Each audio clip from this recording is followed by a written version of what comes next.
Emmy Bright, and welcome to my studio. This is Dan Cookie.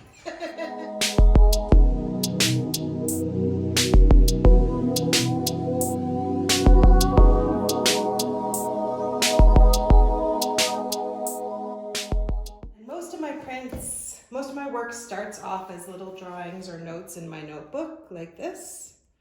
And then I take it, I scan it at a really high resolution, and then screen print it at a much larger size. So this was done on a Sharpie marker, and is originally the drawing is about this big, and then enlarged to be this size. When I don't have a print shop, I work on drawing in a different way, or I have been. And I started this way at a residency in Richmond, Virginia, with Quirk Gallery. I started with just coloring two pieces of this paper called Yupo, which is a kind of watercolor paper, and then I stacked them on top of each other and cut one shape out and then switch, the pink one to the black side and the black one to the pink side. And to me, this is very much printmaker kinds of thinking about difference and repetition. This one I'm working, they get pretty confusing at this point, from the inside out, and this one I'm working from the outside in. So I put them on top of each other.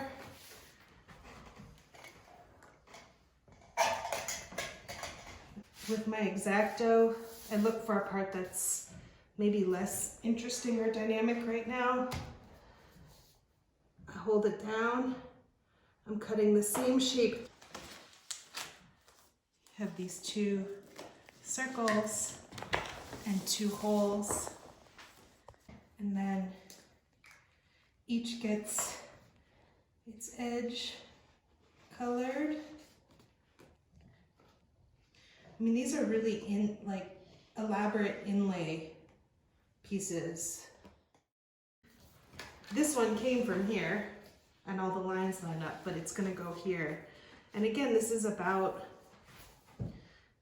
to me, it's a mode of drawing, but it's also about the psychological ways that we impact each other, that what happens to one in some ways happens to another, and the ways that we're always separate and together.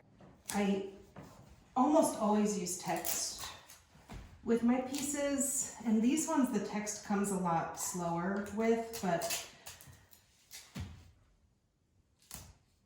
I usually react to how I'm feeling about the color and image when I see it. So this one I've been fooling around with a few titles or text combinations.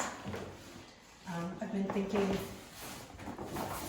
about blue of distance as a possible piece of text to go with it. Blue of distance is from a Rebecca Solnit chapter. Joan Didion also wrote a book on grief called Blue Nights, so I'm looking at that too. I really like my studio practice to be both making and research.